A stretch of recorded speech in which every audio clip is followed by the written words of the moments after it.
Hello to you, ladies and gentlemen. Welcome to this other exciting moment of Global Insight on the Pan-African Television, Pan-African Television for You Media Africa. And today we revisit a topic that centers on international cooperation and being focused on a statement made by Russian President Vladimir Putin during his oath-taking ceremony, where he said dialogue on security and strategic stability is attainable, and of course referring to the crises which have engulfed particularly Europe, and which is mostly between global powers.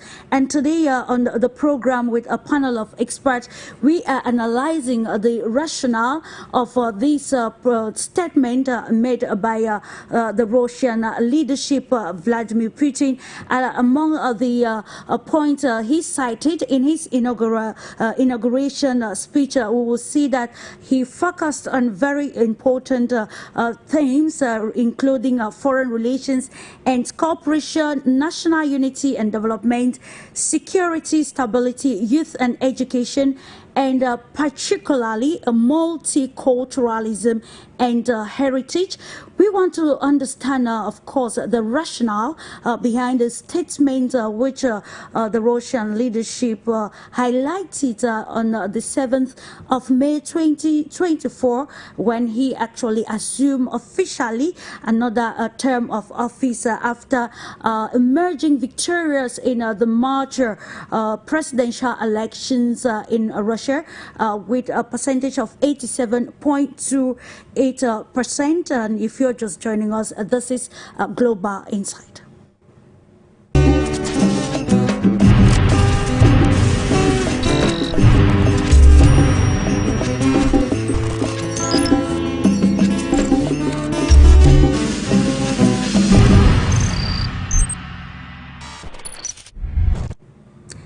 Thank you once more. If you are just tuning in, the rationale behind international relations sometimes rely on its the country's national interest. Also, the tenets of that whole international relations pertains to how countries cooperate and how they can ensure trade and even security among member states. But today, faced with complex global crises, we see the world in so much divergence and the discrepancies existing among major global powers. But then recently, Vladimir Putin, one of the world's strong leaders, actually pinpointed the necessity of dialogue on security and stability with a panel of experts.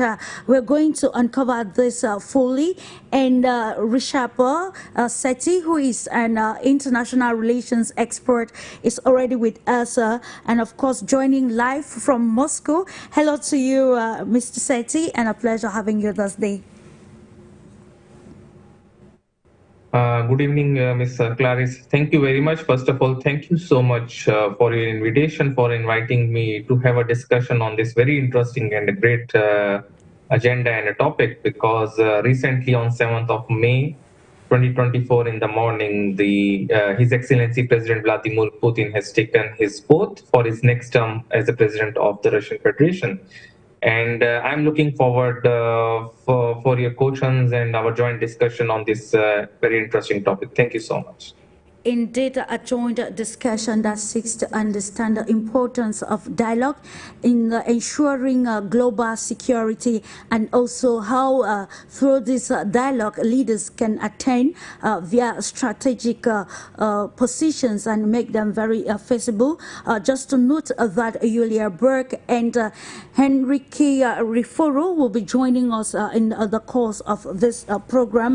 Let's go holistically with you, Seth. Party, Vladimir Putin actually highlighted a dialogue on security and strategic stability as a very important issue that global leaders need to actually consider in the times of complex dynamics affecting especially major countries across Eastern Europe and the world at large. So what can you say holistically pertaining the inauguration speech of President Putin? Thank you so much, Ms. Clarice. So first of all, before I begin, I would like to wish to all our viewers that today is 9th of May, and I'm sitting in Russia, and today is one of the very important international holiday, which is being celebrated in all over the Russian and the former Soviet Union state. Today is a victory day. And first of all, I would like to wish to all our viewers a very happy victory day. And also because this holiday is not only important for Russia or the neighboring former Soviet Union countries, it's also important for all those countries who fought together with the Red Army, with the Soviet Union Army against Nazism and fascism. So thank you so much. So now I will get back to the topic. So as when we are talking about the inauguration ceremony, like I saw this the complete ceremony on the 7th of May morning. Yeah. And really, I loved the words of His Excellency President Putin, what he has said during his inauguration speech. Because if you just listen or read his speech, it's already available in English version, also in other different languages online. He particularly focused when we talk about international relations for a multipolar world. And he said clearly that we, as the people of Russia, Russia as a country, are always ready to join the hands together with the whole world to make the world a better place. We want to promote peace. We want to promote multipolar world. And the main thing, he said that he wants to save the country, protect the country, not only country, but the citizens of the country for the future jobs, business prospects for the country, for the development of country, for the GDP economic development, etc. So he already said that a lot of many Western countries who are not ready to discuss together or to come together to have a joint cooperation, but Russia is always given a chance, always for the future also is ready and prepared to have a dialogue and ready to cooperate to develop much more peace between the countries. And he stressed more focusedly also that all those friendly countries around the world, we need to work together, because he said we need to promote this world as a multipolar world, and no single country in this era, in the 21st century, can rule the whole world. So I really like his speech and his word and his future views, what he's thinking to do in his next term, because he's already one of the most, I would say, experienced leader in the world, as he's serving from the year 2000. And I think this is his 4th term, and he's working already so great for the development of his country. And not only for this, he's working for the whole world, because if you see, always there was an initiative by the President Putin for the African countries also, to support them, to help them. And also he's trying to develop strong cooperation on the platform of multiple groups, like you can see in the BRICS also, how the BRICS is working very actively with the equal support of the President Putin also.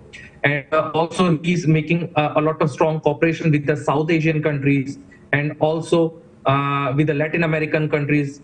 He's supporting a lot of, like Venezuela. Now Russia is supporting a lot of strong cooperation with the Latin American countries also. Thank you. And which is very imperative to note also that a country cannot function in silence, and that can explain why the President Putin has accentuated again on dialogue within major global powers to ensure that will bring resolve to the problems affecting, or the interconnected problems of the world. I think Yulia where BERG just joined the conversation. And welcome, dear Yulia. We are also looking at the inauguration speech of President Vladimir Putin. And so since we noted that the country cannot function in silos, and the rationale behind international relations is forming alliances, ensuring smooth cooperation and even trade between countries, but that has been actually put on the balance due to the Ukrainian crisis, and you can name the rest. So now let's understand, some people are of the viewpoint that Putin asking for dialogue is because he equally wants to gain a competitive intelligence or advantage over other global powers. Can you, in your perspective, the perspective of Russia, bring in a better clarification on the rationale behind the statement for dialogue on security and strategic stability particularly?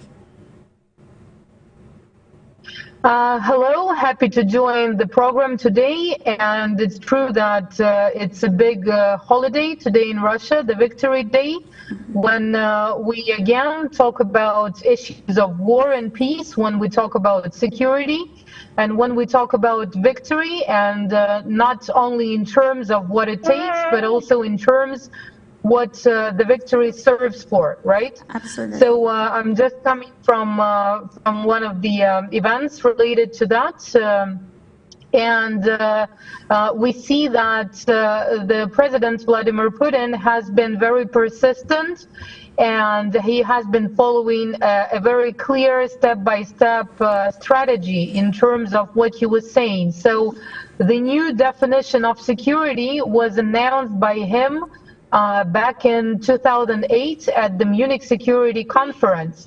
And many people still do remember that famous speech that was aimed to challenge or to change the existing status quo in the world. Yeah. And that's been happening slowly but surely, because issues of global security are supposed to be dealt with at the global level and are supposed to be taken care of by all of the key participants. That's the main point that he has been clearly making for almost 20 years by now.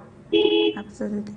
Staying with you, dear Yulia, when we look at security and strategic stability, what can we understand, of course, by strategic stability in terms of the problems rocking Eastern Europe or Europe as a whole? Nowadays, when we talk about Eastern Europe, of course, the conflict that we are observing now, and moreover, the one that is already making a lot of people take part in it, directly or indirectly, well, this one has not just started. And once again, I'll just highlight the importance of what was happening more than 75 years ago during the Victory Day, the actual one, and back in 1945, when the victory over fascism and over the Nazi troop, the Nazi state, was possible due to close cooperation of the Allies, and that basically shaped the geopolitical configuration of the world as we see it now. But at that point, the victory was not complete, and basically what happened after the World War II was that the United States gained much more control and power, and now I'm talking about control over the financial system and power in terms of military might, because Europe was destroyed. The Soviet Union was weakened, and that allowed the United States to be in a strong position when everyone basically owned to them, right? Sure. Everyone owed to them, so they could set their own rules, and we're living the consequences of that unipolar system at the moment. Indeed, of course, living the consequences of the unipolar system. Coming back to you, SETHI, you know, this is happening, a lot is happening in Russia. We know that Eurasian Economic Union is actually meeting in Moscow, and they are celebrating their 10th anniversary, and President Putin highlighted and applauded the bloc being very instrumental in ensuring that the multipolar world is a success. Now, let's look at these maybe recent geopolitical developments and even Russia's foreign policy objectives. So, what specific areas of security and strategic stability could be subject to dialogue between Russia and other major global powers, particularly the United States?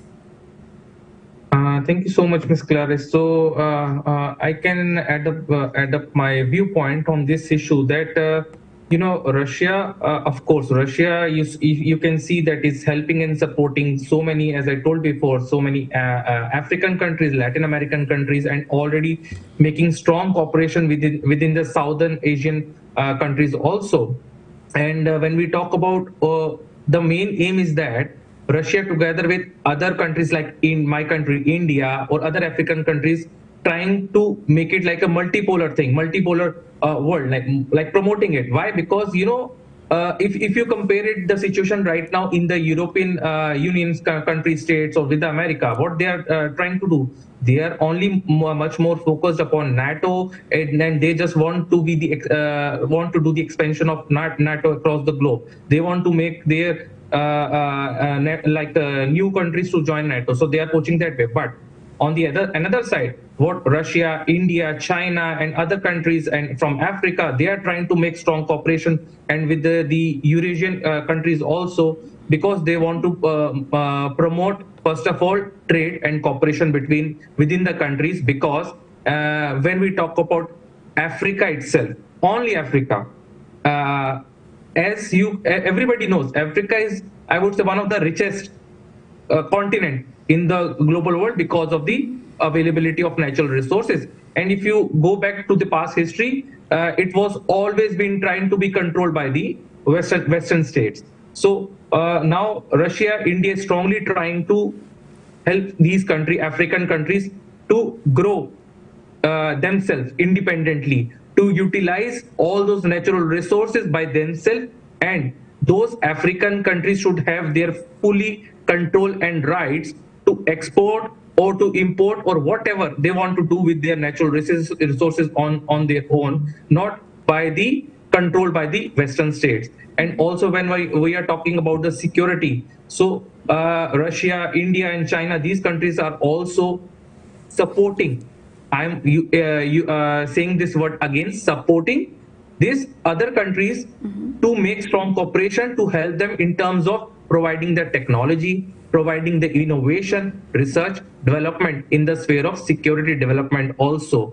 For example, if you can see, one of the biggest and the greatest example, if we talk about security technology transfer, Russia and India many years ago have made like a BrahMos missile system. What is it? This is one of the strong cooperation in the sphere of defense and security development between the countries. And now, which is not only being used by Russia and India, now it has been exported to other Asian countries, other African countries. So this is how together these countries are trying to support each other and trying to promote multipolar world. Absolutely. And also by doing this, Russia, India, China, and other countries are also trying to promote their local currencies, to do trade and cooperation between our countries in our local currency. Because if we will be only dependent on using euros and dollars for doing our international trade, this is also one of the very, very insecure thing. Because just I can give you a live practical example. Yeah. From the last 2 years, this special operation that is happening in the new regions of Russia, and after that, what US has done, US has totally totally made it like Russia out of the SWIFT system, applied a lot of sanctions also. So absolutely. Now this is one of the example that is happening today with Russia. tomorrow or in the future, who knows, this can happen maybe with my country, with India also. So that is why we should not be dependent only on using dollars or euros for doing our international trade. And this is also when we talk about security. Security is not only about military things or not only a defense system. Security means so many other ways also, and this is one of the example of that. So this is what I think about it on this point. Thank you. Security means a lot, of course, when Yes. he accentuated on this strategic stability. We continue with you, Mr. Sethi. You know, President Putin highlighted dialogue. This is something that has been actually very absent as far as the bilateral disagreement is concerned with the government in Kyiv, and this is also not the first time that he is calling for dialogue or reiterating that he has not closed the table for dialogue with Western nations. You are aware that in June, if I am correct, there will be a summit or a conference in Switzerland to discuss the Ukrainian crisis, and still one of the major stakes in this dispute, who is President Putin, is not invited for this. So let's look at the implications of partial dialogue in solving these problems and the effect of it on the global scale. You know, when we are talking about the development of peace plan for the open discussion, you know, already many countries, even including India and other countries, even Russia, have said that the main solution or the end of this whole situation will be by discussion itself, by the dialogue. And or you can say in another word, the diplomacy. The point is that Russia has already given many times open invitation to have a joint dialogue at a neutral place or a neutral venue. No, okay, not in Russia or not maybe in another country, but maybe at a neutral state, neutral country. For example, in Turkey maybe, or maybe for example, even the India has invited, okay, you can come and have a discussion in our country also. But actually the reality is that the leadership of this country, Ukraine, is not run or controlled by their leader. It is controlled by the Western states. And the situation there is that it's like the total situation is like a puppet show, because they never get ready to have a discussion. And when we are talking about the West are totally destroying or disrespecting the way of diplomacy, because they are not making an agreement. Okay, let's go and sit on a table and have an open discussion and finish this issue. They are not ready. But another thing, what you have just said about Switzerland. Now, Switzerland used to be like a neutral place many years ago. But when we are now talking about the situation of Russia and Ukraine, so what I think, it's my viewpoint also, Switzerland is not like a neutral place where to have a discussion on the peace talk between Russia and Ukraine. It should be in some South Asian countries, or maybe in the Middle Eastern countries, or maybe in some African countries or Latin American countries, which is not like controlled by the Western states or the American states. Because Switzerland, you know, everybody knows, it's one of the hub also in the European Union also. So according to me, it's not a neutral state where the peace talk should go on. But I will say and repeat, the end of this situation, everything should be on the way of diplomacy, to have a joint talks together as an open discussion, and to respect the sovereignty of diplomacy. Thank you. Indeed, it's about diplomacy and respecting the tenets of it.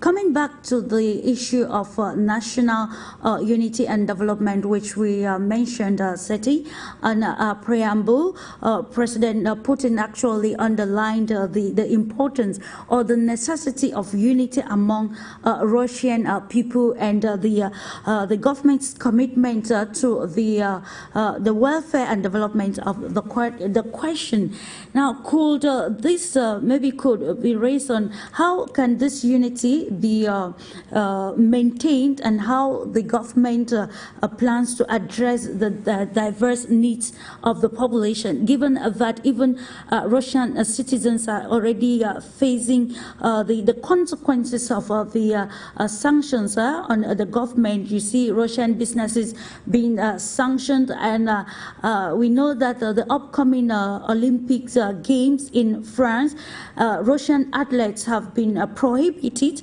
from attending under the banner of their country, only if they can participate independently. So how could this, we analyze all of these towards solving the diverse differences?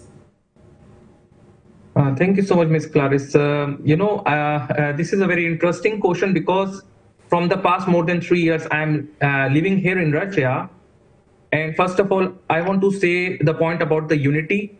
I fully agree, and I really loved and like this thing that the people in Russia are always united together. They stand with each other, whether it's a difficult period or not a difficult period. And whatever situation is happening, not only from the last 2 years, even from last more than many years. One of the example is also the 2014 when Crimea came back into the Russia finally. Yes. So first of all, as there is a very famous quote that we are always stronger when we are united. We stand with each other. Okay, and always the citizens of Russia always believe in the President Putin, and this is why this is one of the great example that he came back with more than 87% of the votes. People always love him because he did a lot for the growth and development of the country, for their citizens, for the protection of the country, for each and everything.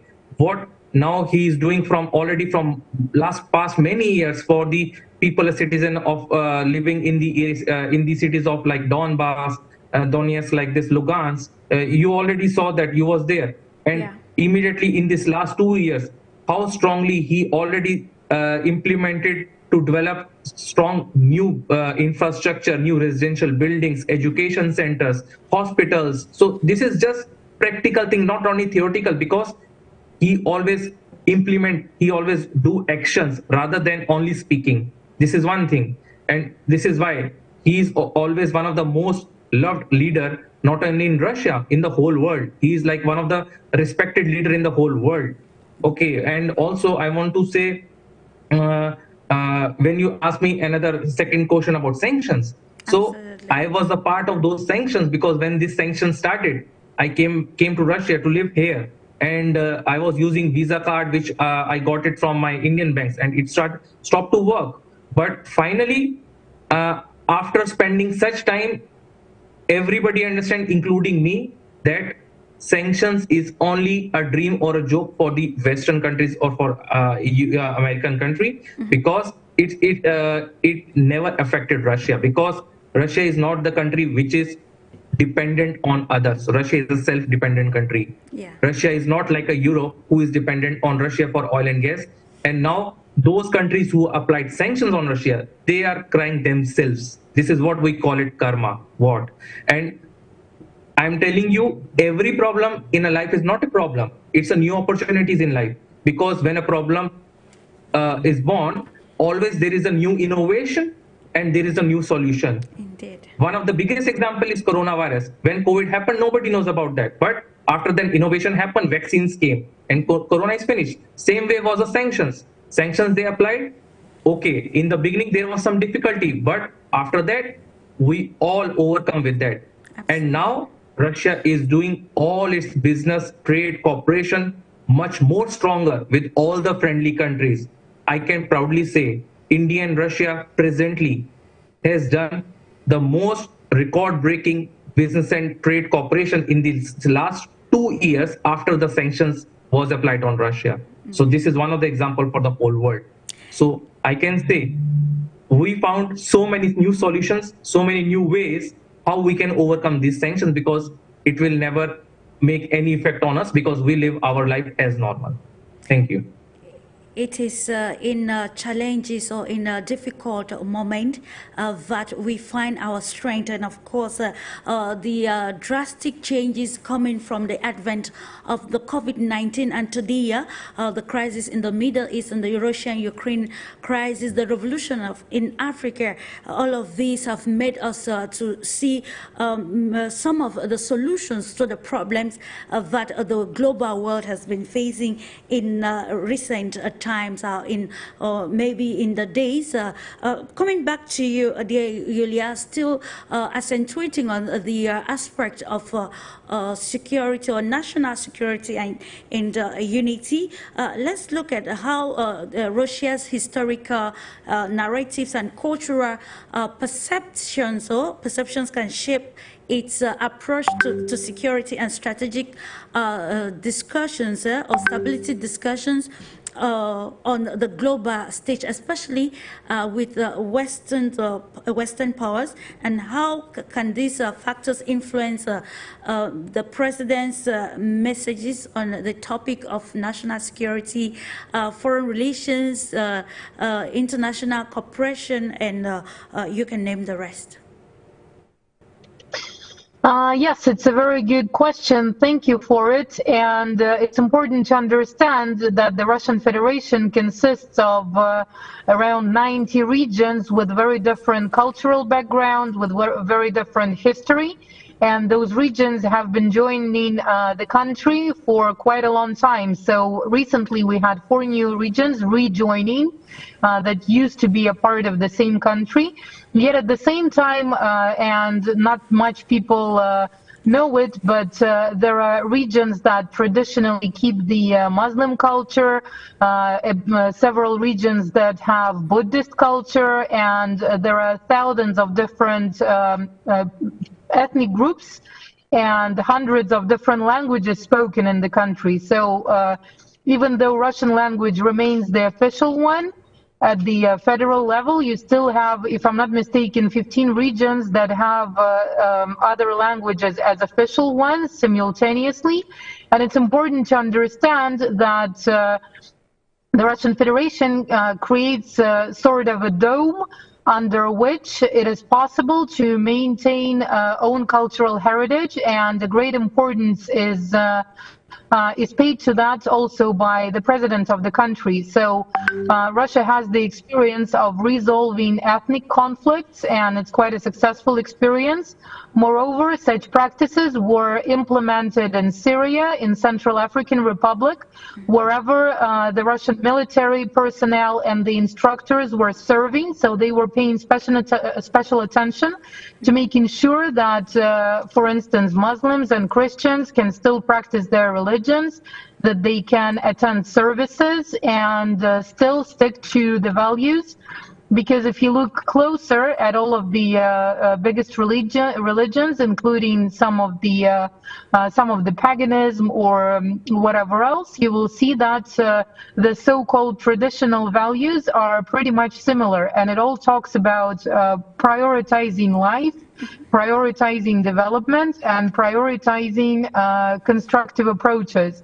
So if a person is capable of sticking to this kind of values, then automatically you respect others for practicing their own cultural traditions and religions. And this is a great bonding point, which is very much cherished in the country, and it's important to understand that. So there was no attempt to erase cultures, languages, and to substitute it, even though there is the dome structure that the Russian Federation creates in order to have that unified field as well.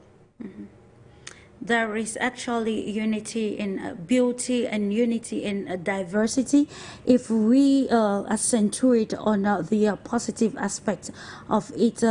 Again with you, dear YULIA, when you listen or try to bring a critical understanding or analysis to the point of dialogue called by Russian President during his inauguration speech on the 7th of May may want to ask this question of understanding the implications of the leadership of Russia seeking cooperation rather than confrontation, and how can this maybe redefine Russia's position, particularly at the global level?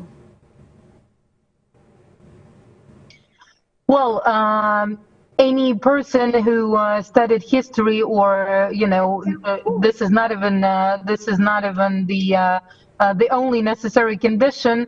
It is very much clear that any war or any conflict is always settled by peace negotiations. So sooner or later that will happen. And the dialogue on security is inevitable. But the big question that we're facing for the last several years, I would say, is how much victims, how much destruction would it take to get seated at the table? And here again, we come back to the very same question that we have already raised on this program as well.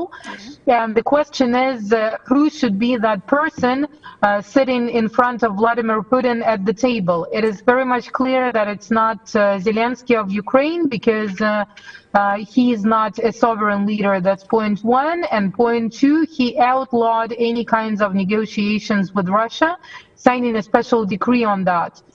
It's definitely not Joe Biden, because he's not officially taking responsibility for what's happening, even though without the US aid and without the aid that comes from, let's say, the European Union and other American allies, Ukraine would have ceased to exist already some time ago, or otherwise they would have settled for peace negotiations around 2 months after the escalation of 2022 started, right? So it's definitely not Joe Biden, because he seems not to be capable. That's number one. And number two, he's not taking the responsibility.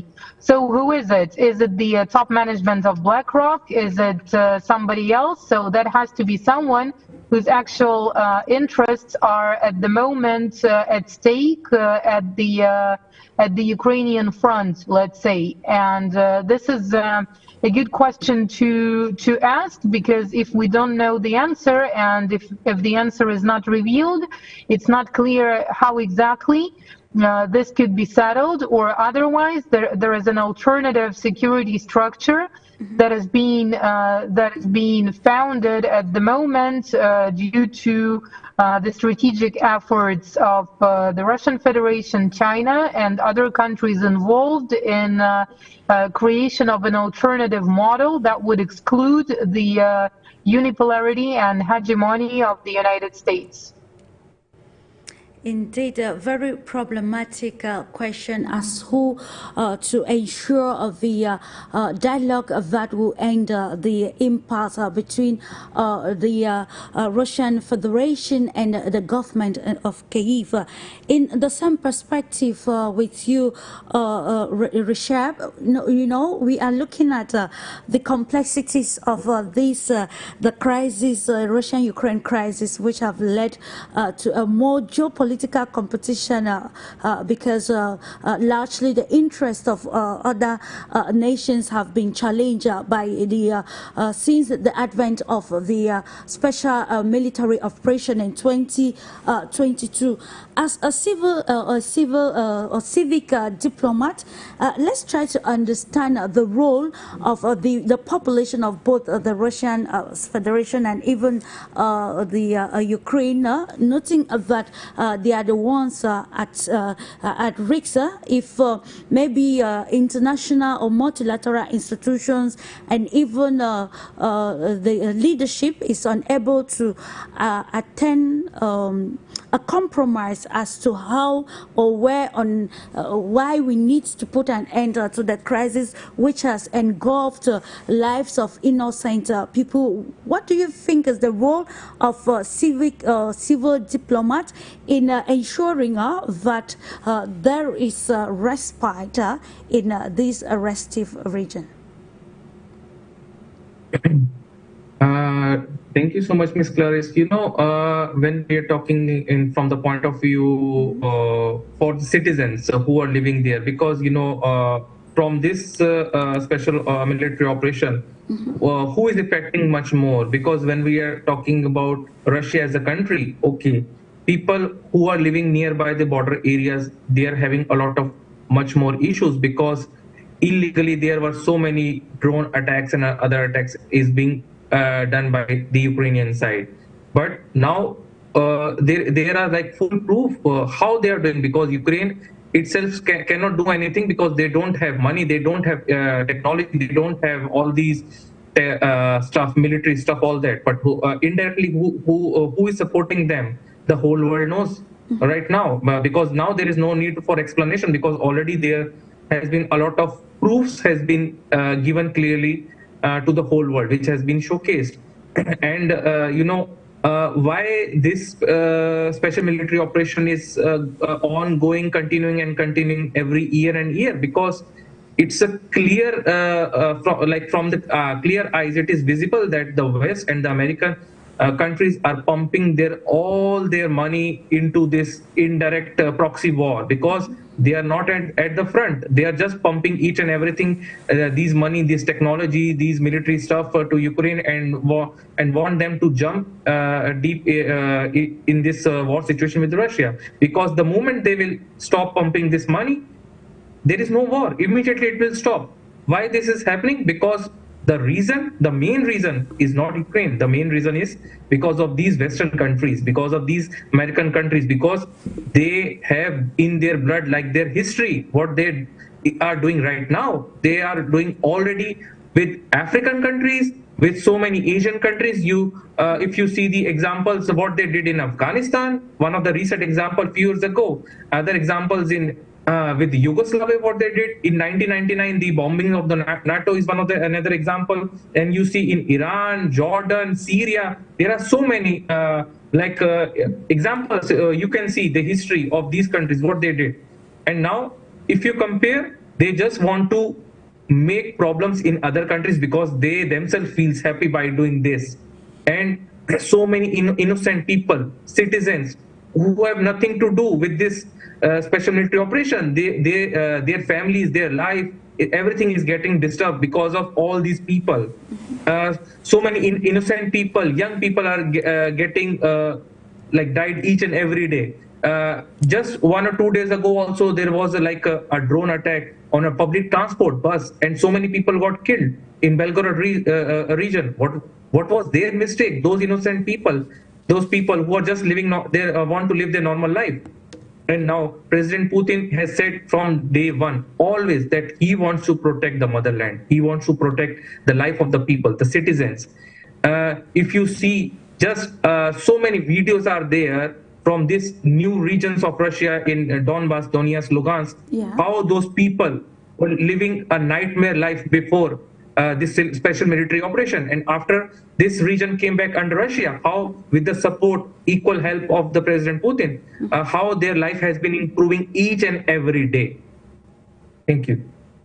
Thank you. Just to remind our televiewers that this is Global Insight on For You Media Africa, a discursive and insightful program that seek to understand the narratives pertinent issues affecting the world at large. And today we are looking at the role of dialogue in ensuring international security, and most particularly international stability and cooperation.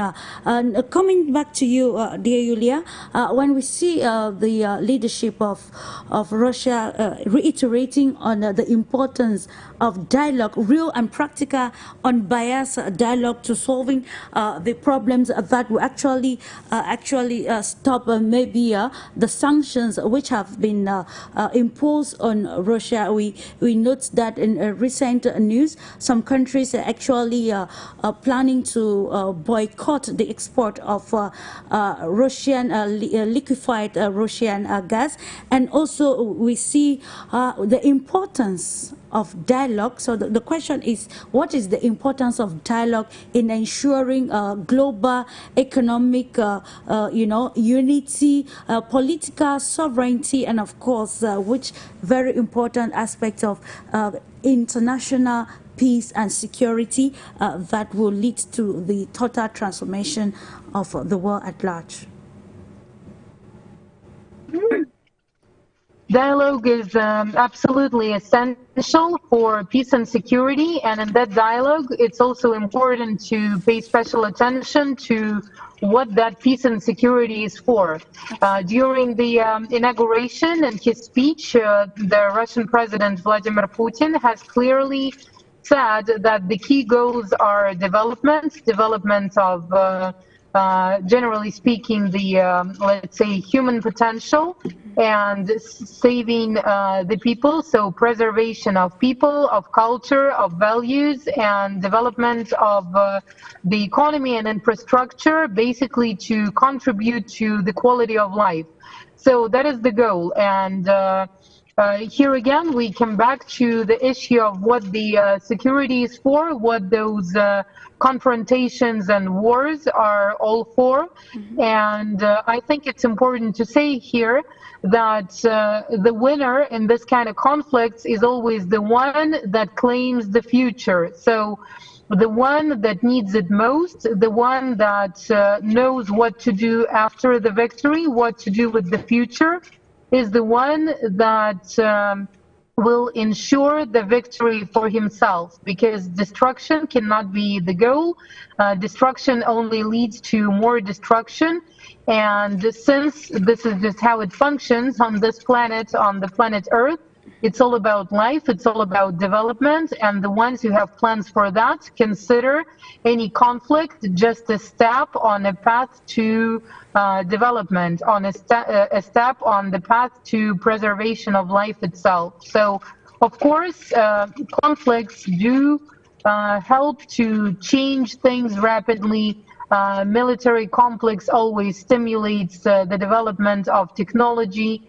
During a conflict, a lot is being revealed and a lot of changes take place, but those changes and that kind of development, including the development of technology, is also possible in the times of peace, but that would just require more of willpower, more of persistent efforts, and more of being focused on the final goals. Focused on the final goals. Let's try to maybe colorate this with,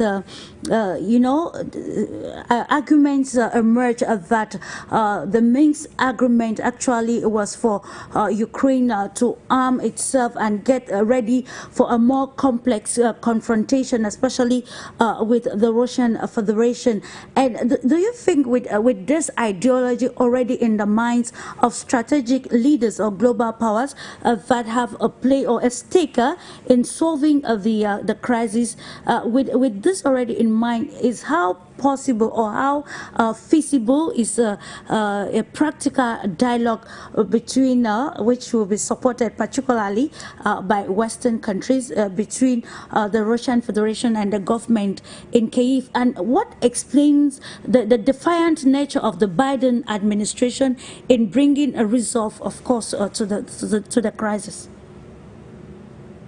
Well, the current Kiev regime is quite in a bad position. So Zelensky is losing support in the country rapidly, and Zelensky is losing support at the international arena because new conflicts arise and the focus of attention has already shifted somewhere else, for instance, to the Middle East. So now there is an issue and the confrontation that started between Israel and Palestine, and you have a conflict between Israel and Iran, and the next one coming is that one. Then there is the threat of Chinese involvement in terms of the in terms of its great military and economic potential. And of course, all this makes even the Americans the one that fueled the conflict between Russia and Ukraine, making Ukraine something like an anti-Russia. It makes them shift their attention somewhere else. So Zelensky will be thrown away like a toy that doesn't serve anymore. Fortunately or not, so once he completes his task, and he's almost done with it, so his main task was to, drag the countries into the conflict and keep it going for a while. So his masters are turning away from him, and his support in the country is almost non-existent. That's why they chose not to put him through the electoral procedure once again. There are a lot of issues ongoing within the elites. So we will see his fall quite soon, and probably it's not going to be him at the negotiation table, which would also be easier for his masters as well, so that the responsibility could be moved to somebody else who would come to the arena. Indeed, a very imperative. You would like to answer this question. SETI is still on the rationale behind the Minsk agreement. Like former German Chancellor Angela Merkel highlighted, of course, that this agreement gave the Ukraine valuable time, and of course, also highlighting that the agreement was approved to look at maybe the unity of Western countries against particularly the Russian Federation. How does this counteract maybe the 21st century proposal, advanced solutions towards solving this? Do we need to understand and maybe bring a compromise on the Minsk agreement, and then we can actually see the feasibility of the 21st century solutions which are proposed to the crisis between the Russian Federation and the Kyiv government? Thank you so much, Ms. Clarice. From the beginning of this special military operation, from this last more than 2 years now, the Ukraine and all the Western countries and America, they have crossed all their limits, all their things, whatever they want to do, they have tried each and everything out of the best. Okay, and the whole world knows the truth. What will happen in the last? There is nothing to explain or nothing to say about that. But still, in these last 2 years, they have totally disrespected and destroyed all the rules and regulations when we talk about diplomacy, when we talk about international relations and cooperation, because for them, in this situation, doesn't exist for them. What they just want to do, they just want to make a proxy war against Russia, that's it. And they just, as our friend Miss Yulia has said, like Zelensky is like a toy. Actually, it's correct. He's not a leader. Who call him as a leader? Because his country people don't consider him as a leader. And this is one reason that he even, there were like election, used to be election this few months ago, and he said, no, elections will not happen in the country. How can you stop the elections to happen? Because he's already, he know the truth, he know the reality, what will happen if immediately the elections will happen, and he will be thrown out totally. Nobody will choose him as a leader. Everybody knows the reality. From his profession, he was a comedian, so he needs to do his work. He needs to act as a comedian in his profession, not to destroy his own country. Because of this person, the whole country, the people of the country is getting suffered because of the wrong leadership. And Ukraine is one example. The same thing is happening in US. Soon now there will be the result in the US also in the upcoming months, because people are totally fed up. The leadership of the country is in the wrong hands. On the other hand, you can see so many examples even in the European countries. You can see what is happening in France. When we talk about a lot of racism, crime rates, it's super high at its maximum point in all these European countries. In America, you can see each and every week, every day there are attacks and local crimes are happening inside the country. So much racism is happening against the black people, white people, like that. But I never listen such things, or it never happened with me, because I'm always like living here in Russia, and I never experienced such thing, and I never heard such thing. So people respect each other, and it doesn't matter you are from which religion, which caste, which custom, which tradition. They always respect each other so much.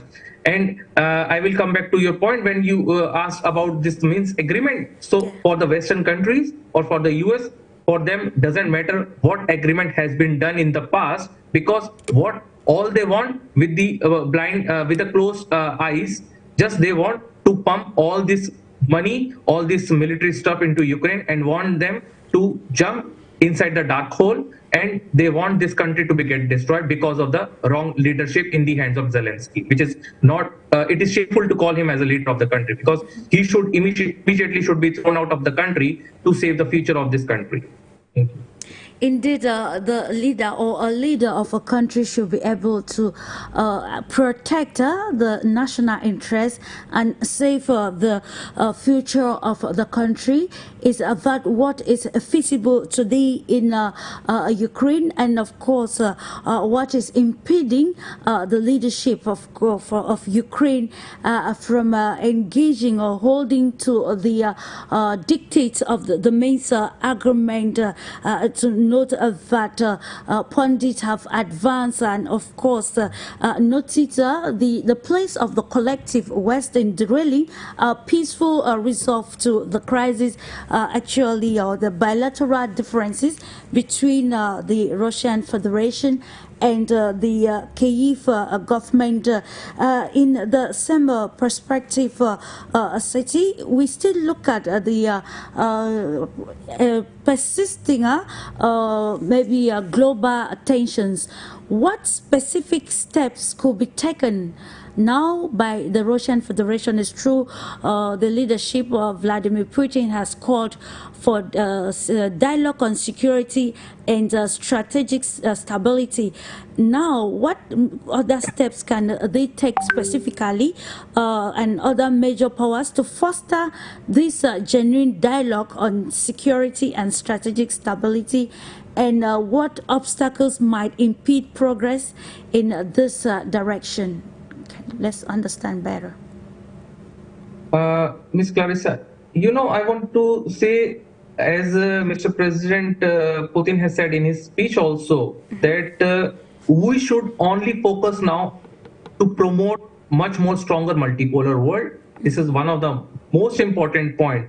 And when we are talking about the multipolar world, that means we, as a citizen of different country, not only government. Okay, what government will do, it's their task, and they will do, of course. But we, as a citizen of our country and the friendly countries, we should strongly join our hands and stand together with each other, not only with the citizens of our own country, but also with the citizen of the other friendly countries, to promote the multipolar world. And when we are talking about the promoting multipolar world, it means to develop much more cultural exchange, much more business and trade cooperation between the countries. And we should stop that dependency on those countries in terms of the dependency of using the euros or the dollars. We should try to promote our own country's tradition, real history, culture, our own currency. And we must stand in difficult situation, because as we say, always the real friend is that who is there with you in your difficult times. So what from the last 2 or 3 years happening with Russia, so many friendly countries are standing with Russia. So that is why this is one reason also that there will never be a difficult phase with Russia. As I gave you before also the example how we strongly developed strong business trade cooperation between Russia and India. Also, we as a SWIFT code was totally finished from the Russian bank account, but we found a way. Russia and India has opened Vostro account so that we can make trade cooperation between our country in Russian rubles and Indian rupees. So these are such an example. So we as a citizen should take a pledge that we should support with the people from friendly countries, from African countries, Latin American countries, Middle Eastern countries, and South Asian countries to develop strong cooperation between each other in different spheres. Thank you so much. Thank you to SETHI. Coming back to you, dear Yulia, let's look at this multipolar world or multipolarity and understand the stakes involved, and how do you think together in a multipolar world we can have a more concerted, maybe close the discrepancies existing between global major powers, and also think about the economic, political, and even social independence of countries which we consider to be developing in this and facing the adverse effects of the crisis in the global world.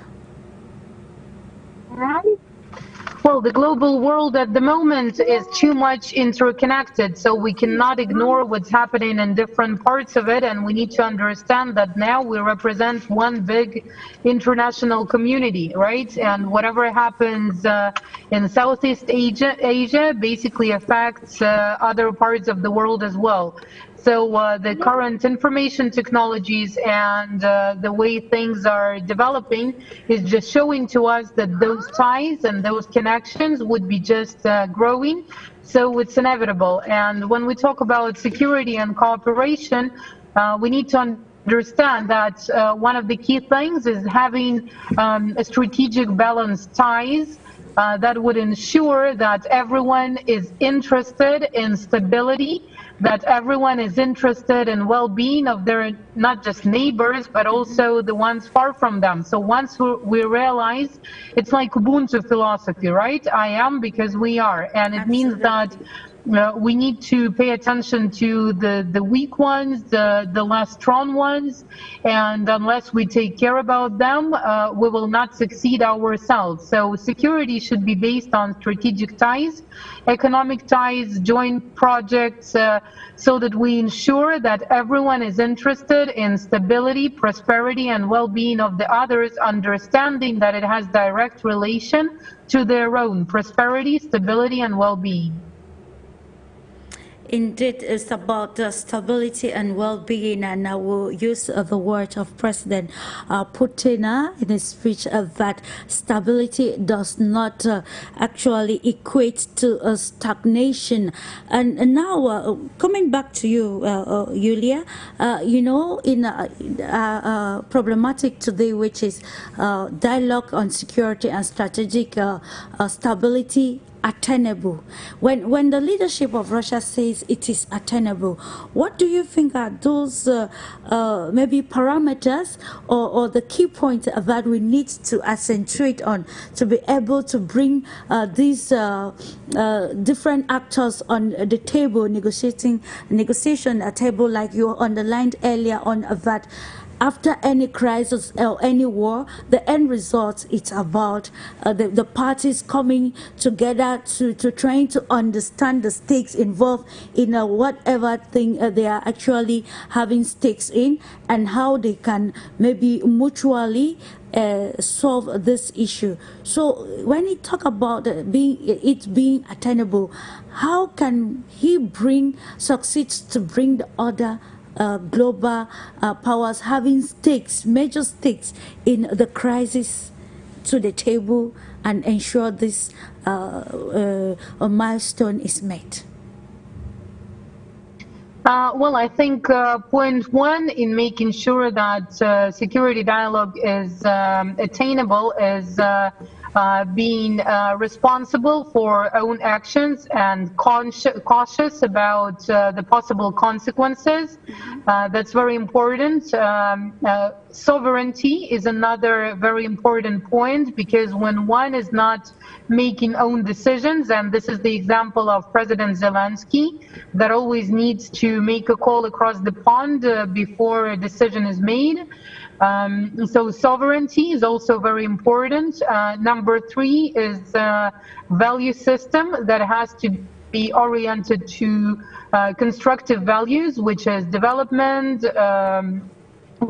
in broad sense, you know, and cooperation and life, generally speaking. I mean, in quite vague but very understandable terms. So whatever contributes to life, to continuing the life, to development, should be at the very core of the value system.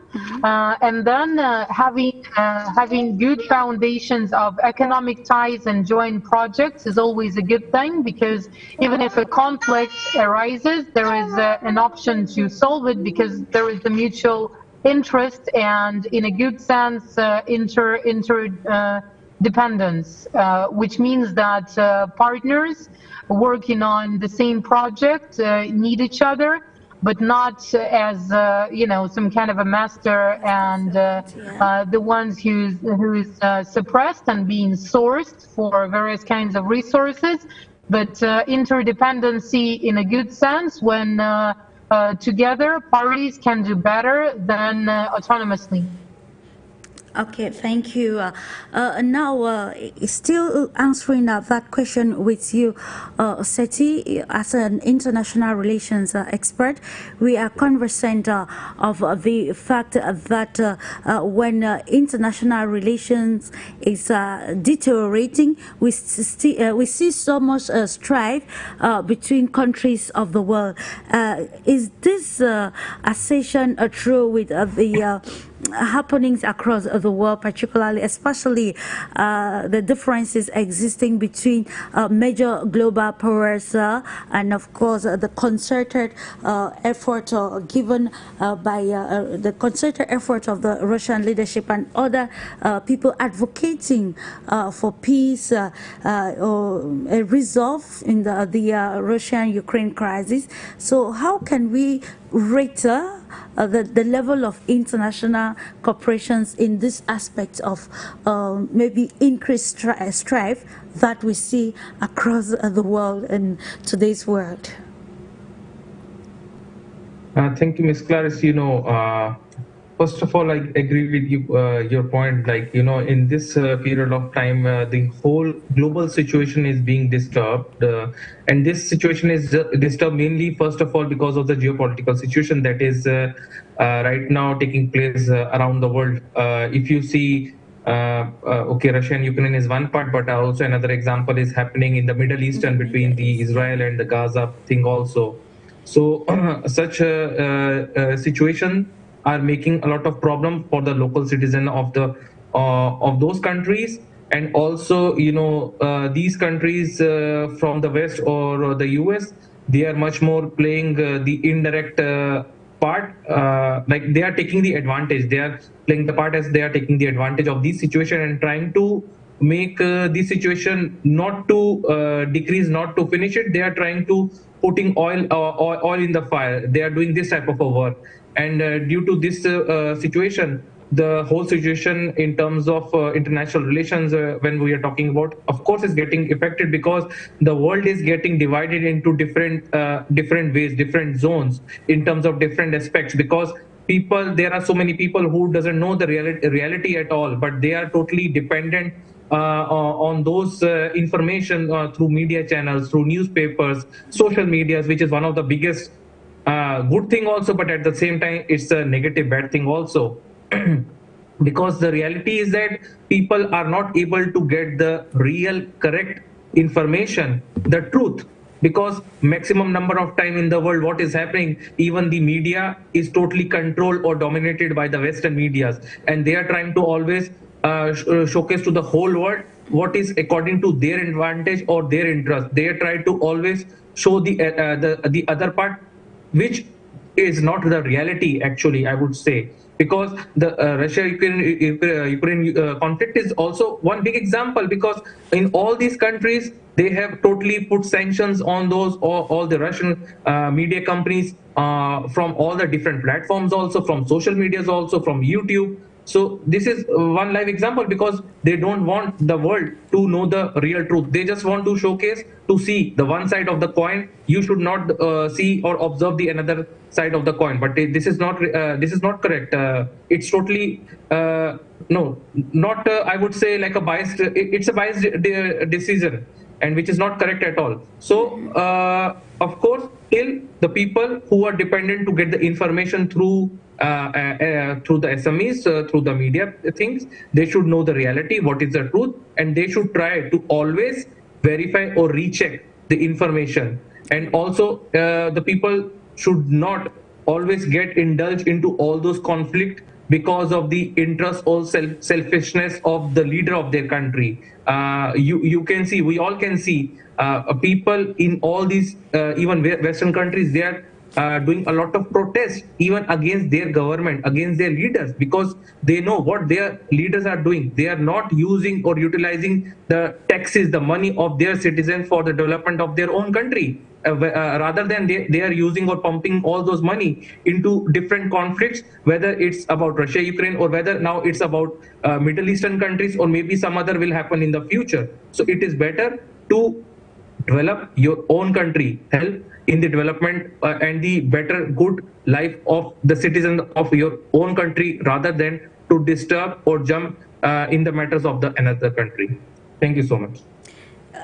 Coming to you, dear Yulia, we are looking at the happenings, though, the major trends, especially along geopolitical lines, and when we see leaders wanting to maybe strategically position themselves and actually protect the national interests of their respective nations, and by so doing, they actually do not consider maybe how this affects other countries, particularly developing countries. And I think that is one of the solutions that multi-polarity is bringing, to ensure that we respect sovereignty, independence, and of course the political will of leaders in taking decisions that would define their future. How will these maybe the major trends are happening along geopolitical lines, and now the position of the Russian leadership on the quest for a more practical dialogue towards ensuring international security and even strategic security. Is this in any way counteracting Russia's foreign policy?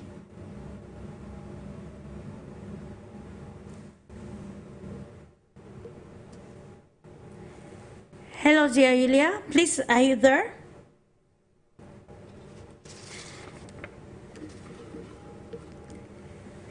In the absence of Yulia, SETHI, I would love that you throw more light on this, and how maybe settling for dialogue can have an implication on the foreign policy of Russia.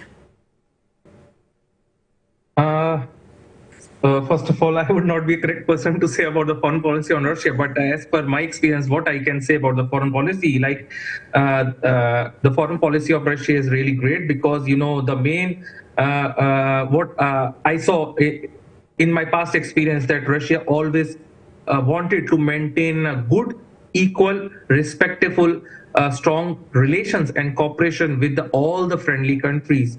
Even when we are talking about multilateral groups such as G20 or BRICS, Shanghai Cooperation Organization, or in the United Nations, everywhere, Russia always tried to maintain a very strong relations with each and every country, with a strong equal support and respect, and always try to maintain to provide equal opportunity in terms of the support providing. Because I can give you much more examples between my country, India, and Russia, because this year we are like celebrating the 77 year of diplomatic relations between our country. And in those past 77 years, how these relations, the foreign relations between our countries, are growing each and every year, because we always, first thing, respect each other. We always try to understand the problem or the situation that happened between our countries, because there is no country in the world which doesn't have any problems. There is no country exists. Even if when we talk about the all the developed countries, maybe from the European countries or maybe the US, every country. And second thing also, I can say another foreign policy point about Russia, what I like, all those countries which are the developing countries in the world, whether it's Asian countries, African countries, or Latin American countries, Russia always said that we are always stand next to all those countries who need our support. We are always there to provide whatever best possible support are required. I can give you a very small example. As President Putin has started, yeah, please. President Putin has initiated a lot of projects, a lot of great new projects for the young people from different countries. He has asked the government to open a lot of educational institutions with the scholarship quotas, so that the young people from different countries can come and study in our country and get free education with a lot of strong experience and develop their skills. This is one example. And then we can talk about different spheres of, for example, like information technology, defense sector, aerospace sector, and then medical sector. So many examples are available in this sphere also. Okay, thank you for that, dear RISHABH. ENRIQUE REFOYO just joined the conversation right now in his capacity as a journalist and a political analyst. You're welcome to the program, ENRIQUE, and we are on the importance of dialogue in ensuring our security, and of course defining the strategic positions of each and every nations, while maintaining the strong tenets of international relations. So what can you say pertaining the call for dialogue with Western countries, and why? What explains why, especially the major powers with stakes on the Russia-Ukraine crisis?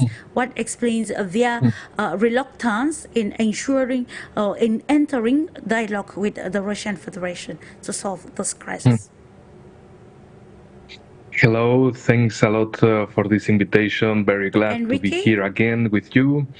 And the most important now is the following. You have to understand that the former visit, the recent visit of Xi Jinping from China to France, it was absolutely a theater of foolishness. I explain. Macron by one side and Ursula von der Leyen by other side were telling to Xi Jinping that you have to be under our rules, you have to be part of our world, our Western world. If you are overproducing, you have to reduce your production, because it affects negatively to Western countries. And China, President Xi was like, what?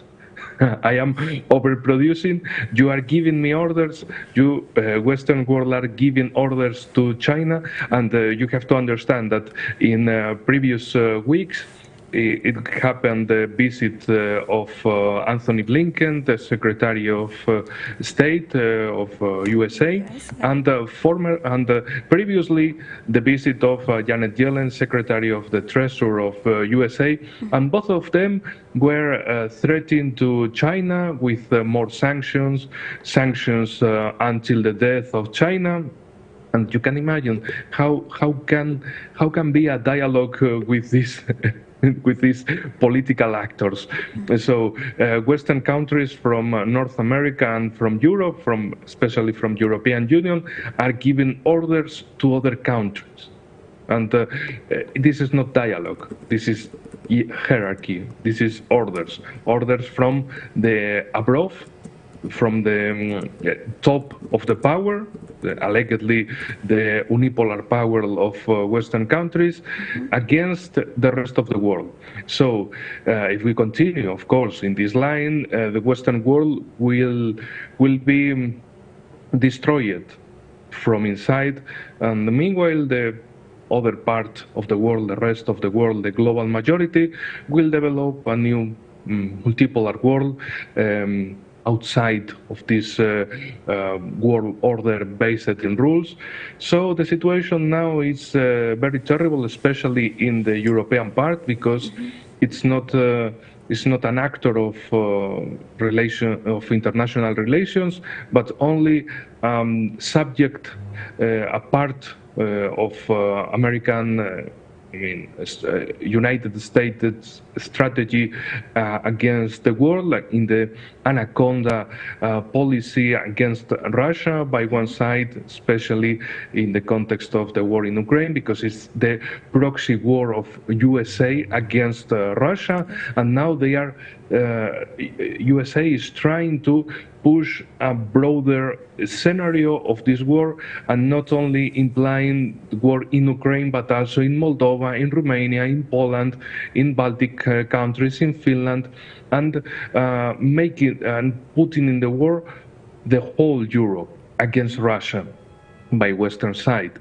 But in the eastern side, in the eastern front, in Asia-Pacific, they are trying to push the same scheme of war, but instead of Ukraine is Taiwan, and instead of Europe is the allies of South Korea, Japan, Philippines, and maybe other countries like Australia, making the backup in the second line of this front against China. So it's hard to make some dialogue in this scenario, especially because if you are from Europe, and we have to change our powers, our establishment, because they are globalist, anti-world, anti the rest of the world, anti-global majority, and also against the same peoples from our European countries.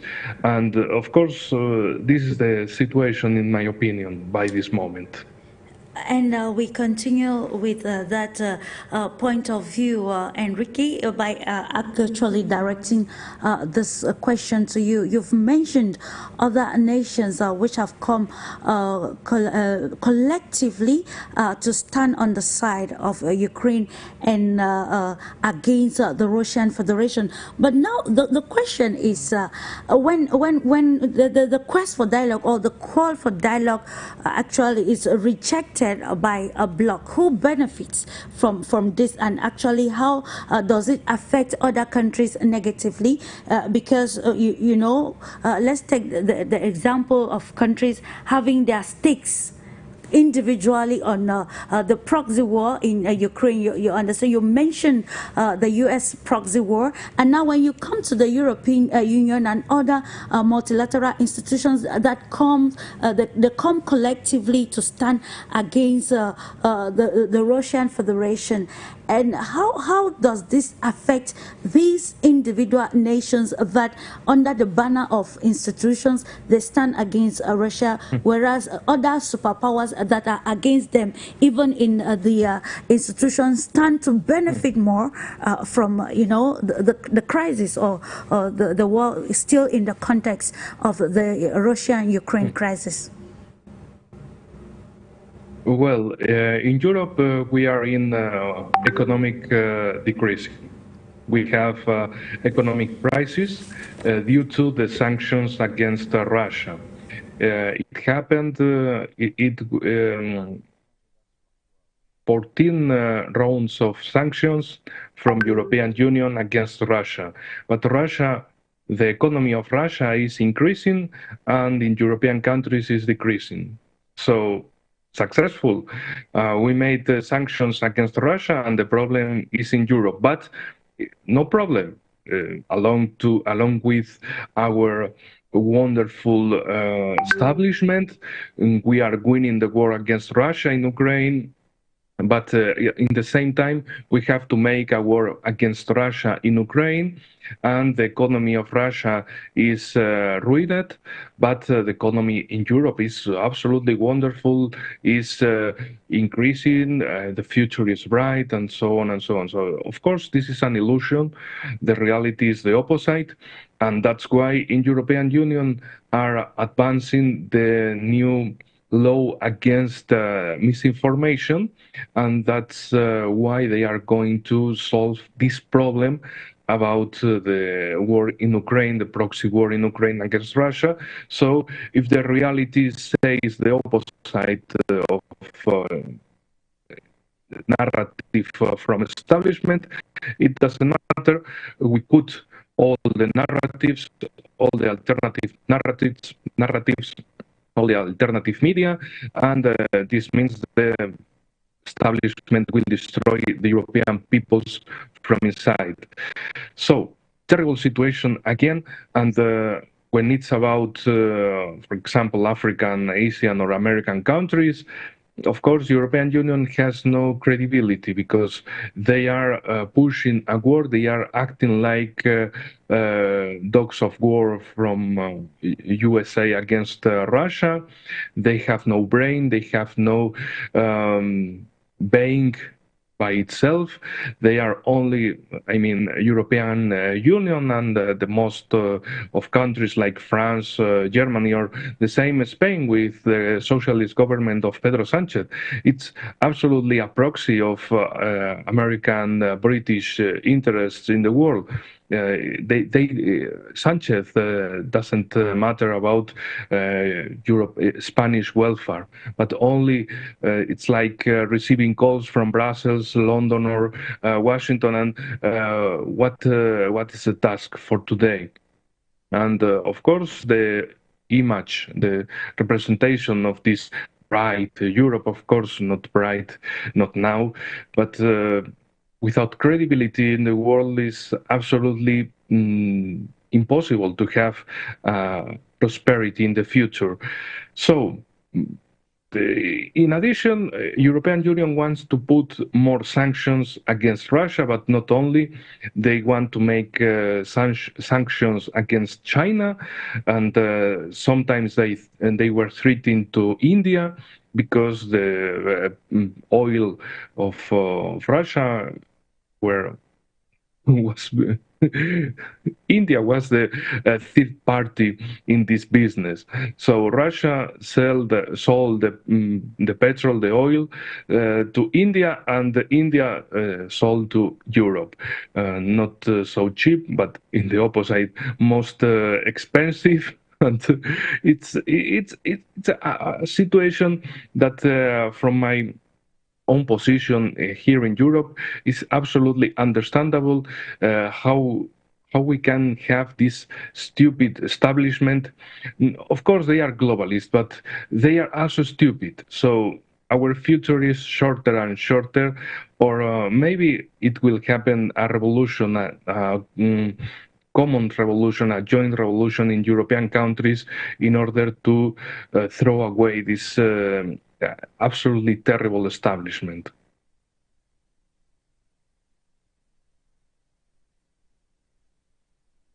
Policies towards solving some of these crises.